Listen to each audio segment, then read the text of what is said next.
आज हम बताने वाले हैं क्लास 10th मैथ का MVVI ऑब्जेक्टिव क्वेश्चन जो सीधे सीधे आपको बिहार बोर्ड में टकराएगा। तो किसी भी तरह से किसी भी परिस्थिति में इस ऑब्जेक्टिव को देख लीजिए।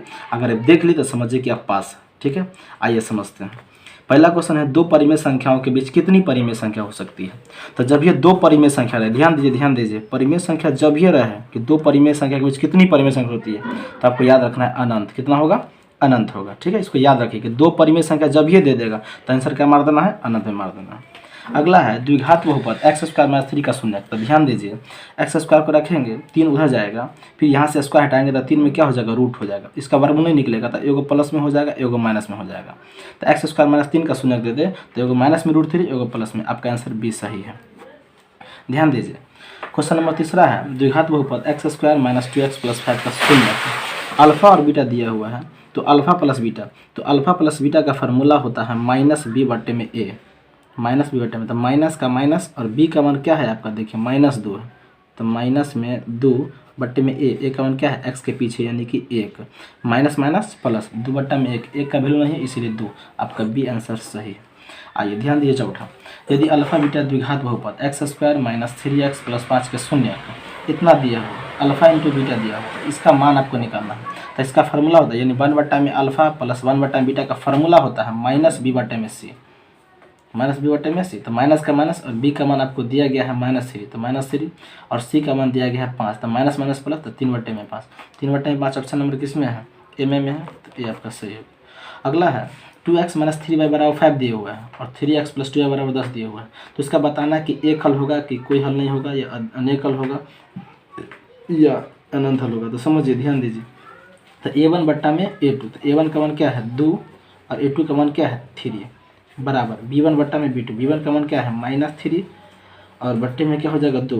तो ये वाला के बराबर नहीं है, तो हम लिख देंगे बराबर नहीं। तो a1 में a2 बराबर नहीं है b1 में b2। इसका सूत्र होता है अद्वितीय हल होता है या एक हल होता है, तो इसका एक हल होगा। आपका ऑप्शन नंबर ए सही है। छठा है समांतर श्रेणी 4, 10, 16, 22, 28 डेज का सर्वांतर निकालना है। सर्वांतर का है तो डी का फार्मूला क्या होता है? दूसरा पद माइनस में पहला पद। तो 10 में से 4 घटाएंगे तो क्या होगा? 6। आपका सी सही है। क्वेश्चन 7वां देखिए, √3 किसके बराबर है? तो √3 किसका मान होता है? √3 जो होता है tan 60 डिग्री का मान होता है। किसका मान होता है? tan 60 डिग्री का मान √3 होता है। आगे है √3 sec थीटा बराबर 2 है, तो थीटा का मान क्या होगा? तो देखिए इसको कैसे बनाएंगे। तो देखिए यहाँ सेक है तो sec थीटा रहेगा बराबर क्या है? 2 है, तो 2। और इसके पीछे क्या है? जो इसके पीछे रहता है वो इसके नीचे आ जाएगा। याद रखिएगा, पीछे वाला कहाँ आएगा? नीचे। पीछे वाला कहाँ आएगा? नीचे। तो sec थीटा बराबर 2/, में क्या हो गया? √3 हो गया। तो sec थीटा किसका उल्टा है? cos थीटा का। तो इसको भी उल्टा ही था, कहाँ जाएगा? √3 ऊपर, 2 आ जाएगा नीचे। तो cos थीटा √3/, में 2 किसका मान होता है? 30 डिग्री का होता है। तो इसका आंसर क्या हो जाएगा? 30 डिग्री। अगर आपको साइन cos tan तीनों का याद है तो तीनों से आप इसको आराम से बना सकते हैं। किससे? किसका उल्टा? cos का है, तो इसको भी उल्टा दीजिए, √3 ऊपर कर दीजिए, 2 नीचे कर दीजिए। तो cos थीटा में √3/, में 2 किसका मान होता है? 30 डिग्री का। तो इसका मतलब कि जो है sec 30 डिग्री का मान होगा 2/, में √3। तो आपका बी ऑप्शन सही है। ध्यान दीजिए, 2 × sin 30 डिग्री बट्टे में cos 60 डिग्री। तो जब ये बट्टा वाला क्वेश्चन रहे, बट्टा वाला क्वेश्चन का हमेशा आंसर 1 होता है, और 1 को 2 से गुना कर देंगे तो क्या हो जाएगा? 2 हो जाएगा। आप याद रखिएगा कि ऊपर में 30 रहे, नीचे में 60 रहे, जोड़ने पर 90 आना चाहिए। जब ये 90 आ गया और बट्टा वाला क्वेश्चन है तो इसका आंसर 1 होगा। और यहाँ पर जो रहेगा पीछे में, तो 1 को 2 से गुना कर देंगे तो 2 हो जाएगा। अगर यहाँ पर √2 रहेगा तो √2 आंसर हो जाएगा। और कुछ यहाँ पर नहीं रहता तो सिर्फ बट्टा वाला क्वेश्चन रहता तो इसका आंसर 1 होता। मगर पीछे में 2 है तो 1 को 2 से गुना की, इसलिए 2 हो गया। तो कभी कभी यहाँ पर पाई लगा देगा और इसी तरह से क्वेश्चन दे देगा। तो इस तरह से क्वेश्चन देगा तो इसका आंसर 1, और 1 को पाई से गुना करेंगे तो पाई। तो जो इसके पीछे रहेगा, ये 2 है ना, तो इसका आंसर 2 हो जाएगा। अगर यहाँ पर 3 रहता तो इसका आंसर 3 हो जाता। ठीक है, आगे अगला है, किसी बिंदु को x अक्ष से दूरी, उस बिंदु का निर्देशांक क्या कहलाता है? समझिए, तो x अक्ष से दूरी जो है क्या कहलाएगा? y कहलाएगा। क्या कहलाएगा? y कहलाएगा। याद रखिएगा, x रहेगा तो आंसर क्या हो जाएगा? y निर्देशांक, और y रहता तो क्या आंसर हो जाता? x हो जाता है। एकदम ध्यान से समझिए, क्वेश्चन रहेबे करेगा। x अक्ष से दूरी क्या कहलाएगा? y निर्देशांक, और y रहता था क्या कहलाता? x कहलाता है। कोई दिक्कत नहीं। आगे है बिंदु -4,3 किस चतुर्थांश में है? तो पहले माइनस है तब प्लस है, तो पहले माइनस तब प्लस, ये किस में जाएगा? द्वितीय में जाएगा। ये आपको बता दिया गया था चतुर्थांश में कि ये प्रथम है, ये दूसरा है, ये तीसरा है और ये चतुर्थ है। तो प्रथम में क्या जाएगा? दोनों प्लस रहेगा तो प्रथम में, पहले माइनस तब प्लस रहेगा तो दूसरा में, दोनों का दोनों माइनस रहेगा तो तीसरा में, पहले प्लस तब माइनस रहेगा तो दूसरा में। तो ध्यान दीजिए, पहले माइनस है तब प्लस है तो किस में जाएगा, द्वितीय में जाएगा। आगे है बिंदु 2,3 को दूरी मूल बिंदु से क्या होगा, तो समझिए मूल बिंदु से दूरी का फॉर्मूला होता है रूट में x² प्लस में y²। ध्यान दीजिए x का मान 2 है तो 2 का स्क्वायर क्या कर होगा 4 और 3 का स्क्वायर क्या होगा 9, 9 से कितना हो जाएगा 13। तो आपका आंसर क्या हो जाएगा रूट में 13। कैसे याद करेंगे, कैसे समझेंगे, ध्यान दीजिए मूल बिंदु से दूरी आपका फॉर्मूला होगा √x² प्लस y²। तो ये जो है x का मान है, ये y का मान है। तो 2 का स्क्वायर क्या होगा 4 और 3 का स्क्वायर 9, तो 9 4 कितना होगा 13, 13 का वर्ग नहीं निकलेगा तो रूट में 13 रहेगा, कोई दिक्कत नहीं। आगे समझिए, अगला है दो समरूप त्रिभुज का क्षेत्रफल का अनुपात। देखिए क्षेत्रफल का अनुपात दिया गया है 9:25 है, तो आपको भुजाओं का अनुपात याद करना है। तो जब क्षेत्रफल दिया रहे और भुजा निकालना रहे तो आप रूट लगा दीजिए। तो 9 का वर्ग क्या हो जाएगा 3 और 25 का वर्ग क्या होगा 5, तो 3:5 किस में है, ए में है, तो आपका आंसर ए हो जाएगा। ध्यान से समझिएगा, जब क्षेत्रफल दिया रहे और भुजा निकालना रहे तो आप रूट लगा दीजिए, तो इसका वर्गमूल निकाल लीजिए। 9 का वर्गमूल 3, 25 का 5, तो 3/5 हो जाएगा। ठीक है, यहीं पर फिर भुजा दिया रहता क्षेत्रफल बोलता तो इसका स्क्वायर डायरेक्ट कर देते। ठीक है, आगे एक वृत्त की कितनी स्पर्श रेखा हो सकती है, या रेखा हो सकती है। समझिए एक वृत्त है तो एक वृत्त पर बोलेगा कितनी स्पर्श रेखा हो सकती है, तो अनेक हो सकती है। इधरों से हो सकता है, इधरों से हो जाएगा, इधरों से हो जाएगा, इधरों से हो जाएगा, इधरों से हो जाएगा, इधरों से। तो एक वृत्त पर अनेक स्पर्श रेखा हो सकती है। कितनी हो सकती है, अनेक। ध्यान दीजिएगा, एक वृत्त पर कितनी स्पर्श रेखा हो सकती है, अनंत। अनंत कहिए, अनेक कहिए। आगे है ब्रह्मा बिंदु से वृत्त पर खींची गई स्पर्श रेखा की लंबाई क्या होती है। तो बाहरी बिंदु से देखिए ये वृत्त है और वृत्त पर एक यहाँ बिंदु है, तो यहाँ से इधर भी स्पर्श कर रेखा करेंगे, इधर भी खींचेंगे स्पर्श रेखा, तो स्पर्श रेखा की लंबाई बाहरी से समान होगा। क्या होगा, समान होगा। वृत्त पर बाहर बिंदु से खींची गई स्पर्श रेखा की लंबाई क्या होती है, समान होती है। क्या होती है, समान होती है। आगे समझिए, और एक क्वेश्चन इसमें और पूछ सकता है आपको कि एक वृत्त पर बाहरी बिंदु से कितनी स्पर्श रेखा खींची जा सकती है, तो कहिएगा 2। बाहरी बिंदु से कितनी स्पर्श रेखा खींची जा सकती है, तो 2। और सिर्फ रहेगा कि वृत्त पर कितनी स्पर्श रेखा खींची जा सकती है, तो कहेंगे अनेक। तो याद रखिएगा, सिर्फ बोलेगा कितनी स्पर्श रेखा खींची जा सकती है तो अनेक, और बाहरी बिंदु से कितनी खींची जा सकती है तो बोलना है 2। ठीक है, और स्पर्श रेखा की लंबाई क्या होगी, समान होगी। क्या होगी, समान होगी। अगर यहाँ 8 है तो यहाँ भी 8 होगा। तो कभी कभी क्या करेगा कि आपको दे देगा कि वृत्त पर खींची गई 2 स्पर्श रेखा, जिसमें से एक स्पर्श रेखा की मान दिया है 8 सेंटीमीटर, तो दूसरा का क्या होगा, तो दूसरा का भी 8 होगा। क्यों होगा, क्योंकि बाहरी बिंदु से वृत्त पर खींची गई स्पर्श रेखा की लंबाई समान होती है, यानी बराबर होती है। आगे है कि वृत्त के केंद्र पर कितना डिग्री का कोण बनता है। तो वृत्त के केंद्र पर 360 डिग्री का कोण बनता है। ये आप याद रखिएगा कि वृत्त के केंद्र पर कितना डिग्री का कोण बनता है, 360 डिग्री का। ये पूछेगा। अरे क्वेश्चन आप पूछ सकता है कि त्रिभुज के तीनों कोनों का योगफल कितना होता है। आपको याद रखना कितना होता है, 180 डिग्री। चतुर्भुज के चारों कोनों का योगफल कितना होता है, आपको याद रखना है 360 डिग्री।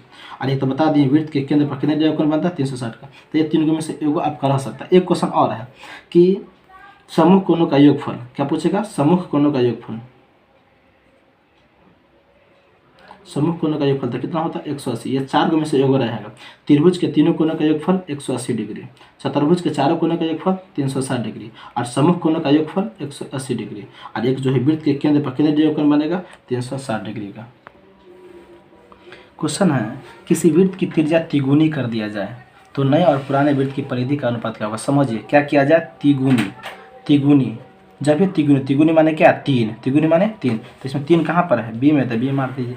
देखिए समझिए, ट्रिक समझिए, यहाँ पर दिया रहेगा तिगुनी, त्रिज्या तिगुनी कर दिया जाए। तो तिगुनी जब भी रहेगा, तिगुनी माने 3, तिगुनी माने 3, तो मार दीजिए 3 में। दुगुनी रहता तो आंसर क्या होता है, 2 वाला हो जाता है, मगर 2 वाला ऑप्शन नहीं है। चौगुनी रहता तो 4 वाला। तो जब ये बोला तिगुनी तो समझिए तिगुनी माने 3, 3 रहेगा, 3 वाला ही मार दीजिएगा।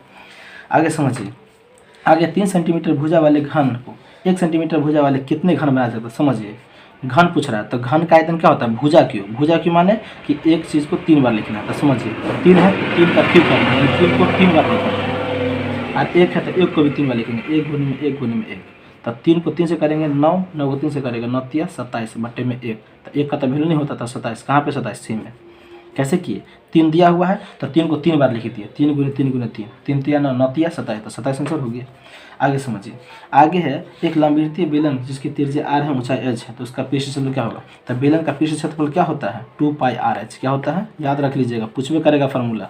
बेलन का पृष्ठ क्षेत्रफल क्या होता है, बेलन का पृष्ठ क्षेत्रफल क्या होता है, 2πr(h), याद रख लीजिएगा। ठीक है, आगे है एक गोले का व्यास 3 सेंटीमीटर है, तो गोले का आयतन ज्ञात कीजिए। तो समझिए व्यास दिए हुआ है 6 सेंटीमीटर, एक गोले का व्यास कितना सेंटीमीटर है, 6 सेंटीमीटर है। तो त्रिज्या कितना होगा, 3 हो जाएगा, त्रिज्या तो आधा हो जाएगा ना। तो गोले का पूछ रहा है आयतन, तो गोले का आयतन क्या होता है, 4/3 pi r cube. Pi r cube होता है, तो 4/3 का 4/3 पाई का पाई आर का क्यू।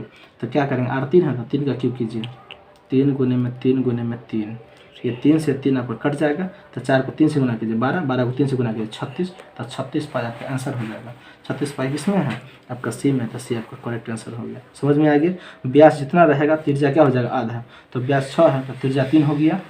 गोले का आयतन पूछा, गोले का आयतन का फॉर्मूला क्या होता है, 4/3 पाई आर क्यू। तो 4/3 का 4/3, पाई का पाई दिए हैं, पाई का मान नहीं दिए हैं, आर का क्यू, तो आर का मान 3 है, क्यू का मतलब होता है 3 बार। तो 3 को कितना बार लिखे, 3 बार, 3 3 3, ये 3 से ये 3 कट गया। तो 4 को 3 से गुना किया 12, 12 को 3 से गुना किया 36, और पाई का पाई, कोई दिक्कत। आगे है 3 5 7 का औसत निकालें। तो यहाँ पर 3 5 7 औसत रहे या माध्य रहे, फार्मूला क्या होता है, आंकड़ों का योगफल बटा आंकड़ों की संख्या। तो तीनों को जोड़ दीजिए, 3 + 5 + 7, ये तीनों को जोड़ दिए, बटा में क्या संख्या 1 2 3, तो 3 दे देना है। अब बताइए 3 और 5 8, 8 और 7 कितना हो जाएगा आपका, 15 बटा में 3, 3 से 15 कई बार में कटेगा, 5 बार में। तो 5 आपका आंसर हो गया। कैसे किए, 3 और 5 8, 8 7 15, और कई वो संख्या 3 है, तो 3 से 15 में भाग लगाएंगे तो कई बार में कटेगा, 5 बार में। आगे समझिए, आगे है 25 21 20 18 23 का माध्यक निकालें। तो माध्यक निकालने के लिए इसको बढ़ते क्रम में पहले सजाते हैं। तो सबसे छोटा इसमें से कौन है, 18, तो पहले 18 ले लीजिए। उसके बाद कौन है 20, तो 20 ले लीजिए। उसके बाद कितना है 21, तो 21 ले लीजिए। उसके बाद आपका क्या है 23, तो 23 ले लीजिए। उसके बाद क्या है 25।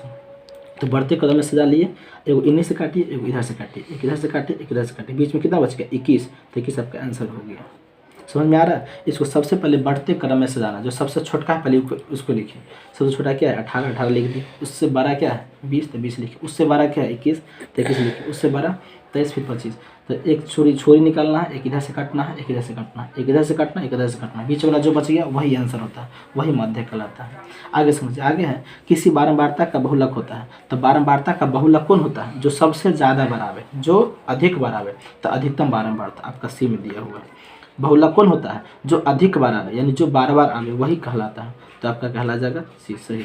आगे है 3 4 7 2 7 6 9, डाइडस का बहुलक क्या होगा। तो बहुलक कौन होगा अभी पता है कि जो ज़्यादा बार आवे, जो बार बार आवे। तो इसमें कौन संख्या है जो बार बार आया है, तो 7 है। 7 यहाँ भी आया है, यहाँ भी आया, यहाँ भी आया, इसका मतलब बहुलक क्या होगा 7 होगा। जो संख्या ज़्यादा बेर आएगा, बार बार आएगा, वही आंसर हो जाएगा। तो 7 जो है ज़्यादा बेर आया है, 3 बार आया है, इसलिए यह कहलाएगा। देखिए ध्यान दीजिए, कह रहा है कि माध्यक का 3 गुना और माध्यक का 2 गुना क्या कहलाता है, समझिए। दिया क्या है माध्यक, माध्यक यहाँ दे दिया और माध्य दे दिया। तो माध्य का बहुलक, ये तीनों भाई है, तो माध्यक दिया हुआ है, माध्य दिया हुआ, क्या नहीं दिया हो, बहुलक नहीं दिया, इसका मतलब बहुलक आंसर होगा। देखिए ध्यान से समझिए, माध्यक दिया है, माध्य दिया हुआ है, तो इसका भाई है माध्य का बहुलक, ये 3 भाई होता है। इसमें से माध्यक दे दिया है, माध्य भी दे दिया है, तो क्या नहीं दिया, बहुलक नहीं दिया, इसका मतलब बहुलक आंसर होगा। ठीक है, इस तरह समझिए। आगे किसी असंभव घटना की प्रायिकता क्या होगा, असंभव घटना, जब ये असंभव दे दे या अनिश्चित दे दे तो क्या होगा 0, क्या होगा जो याद रखिएगा, असंभव घटना या अनिश्चित घटना का प्रायिकता क्या होगा 0 होगा, क्या होगा 0 होगा। अगला किसी घटना की प्रायिकता नहीं हो सकती है, तो किसी घटना की प्रायिकता क्या नहीं हो सकती है, एगो माइनस में रहता तो वो नहीं होगा, और एगो 1 से बड़ा रहेगा, तो कौन रहेगा 1 से बड़ा। तो ध्यान से देखिए, इसमें 1 है, 0 है, 0.2 है, और ए में है 1 से बड़ा 2 है। तो 1 से बड़ा जो है किसी घटना की प्रायिकता नहीं होता और माइनस में नहीं होता है। तो 1 से बड़ा 2 है, तो यानी ये वाला नहीं होगा। ठीक है, यानी ए नहीं होगा। आगे है यदि ई कोई घटना हो तो पी ई प्लस में पी ई नॉट, देखिए ई जो है ई नॉट का सिंबल है, पी ई प्लस में पी ई नॉट का मान क्या होगा। देखिए जब ये प्रायिकता में प्लस दे दे, कुछ दे प्लस, तो समझिए इसका आंसर 1 है। क्या है 1 है। पी ई प्लस में पी ई नॉट क्या हो जाएगा 1 हो जाएगा, याद रखिएगा पी ई प्लस में पी ई नॉट, इसको नॉट कहेंगे, पी ई प्लस में पी ई नॉट, तो क्या हो जाएगा 1 हो जाएगा। अब प्लस देखिए, जब भी देखेगा ना प्लस तो मार दीजिएगा। प्रायिकता का योग हमेशा 1 होता है, तो प्रायिकता का योग माने जोड़। ठीक है, प्रायिकता का योग पूछे कितना होता है तो क्या बोलेंगे 1 होता है, 1। ठीक है, आगे एक सिक्का को उछालने पर पट आने की प्रायिकता, तो एक सिक्का को उछालने पर पट आने की प्रायिकता पूछे, या चित आने की प्रायिकता पूछे, या हेड आने की प्रायिकता पूछे, या टेल आने की प्रायिकता पूछे, उसका आंसर 1/2 होगा। ठीक है, अच्छा से याद कर लीजिए, एक सिक्का को उछालने पर चित आने की प्रायिकता पूछे, या पट आने का, या हेड आने का, या टेल आने का, ये चारों में से कुछ हो रहेगा एक सिक्का को उछालने पर, तो 1/2 होगा। क्या होगा 1/2, कमांड कर लीजिए बढ़िया से। आगे है एक पासे फेंकने पर विषम संख्या आने की प्रक्रिया, विषम संख्या, तो समझिए एक पासे को फेंकने पर विषम संख्या रहा या सम संख्या रहा, उसका आंसर भी क्या होगा 1/2 होगा। क्या होगा 1/2, क्योंकि एक पासे में टोटल क्या संख्या होता है 6 गो होता है, और विषम संख्या क्या होगा 3 गो, और बट्टा में 6 था 3 3 3 3 3 दूनी 6, 1/2 ही आएगा। तो एक पासे को फेंकने पर विषम संख्या आने की प्रायिकता पूछे या सम संख्या आने की प्रायिकता पूछे, क्या होगा 1/2। याद रखिए एक पासे को फेंकने पर विषम संख्या की प्रायिकता पूछे या सम संख्या की पूछे, क्या होगा 1/2। आगे है निश्चित घटना की प्रायिकता क्या होगी, निश्चित घटना की प्रायिकता 1 होगी। क्या होगी, निश्चित घटना का पूछे या संभव घटना का प्रायिकता 1 होगा। निश्चित घटना की प्रायिकता भी 1 और संभव घटना की प्रायिकता भी 1। निश्चित घटना या संभव घटना एक ही होता है। आगे बहुपद x³ माइनस में √2x² + 4x + 3/2 का घात क्या होगा। तो घात माने क्या होता है पावर, घात का अंग्रेजी क्या होता है पावर। तो पावर में जो अधिक रहेगा, तो देखिए यहाँ पर 3 है, यहाँ पर 2 है, यहाँ पर 1 है, तो अधिक या बड़का कौन है 3 है बड़ा, तो इसका आंसर क्या हो जाएगा 3 हो जाएगा, इसी हो जाएगा। घात जब भी पूछेगा तो देगा कि सबसे बड़ा पावर किसका है, यहाँ 3 है, यहाँ 2 है, 1 है, बड़ा कौन है 3 है, तो 3 आंसर हो जाएगा।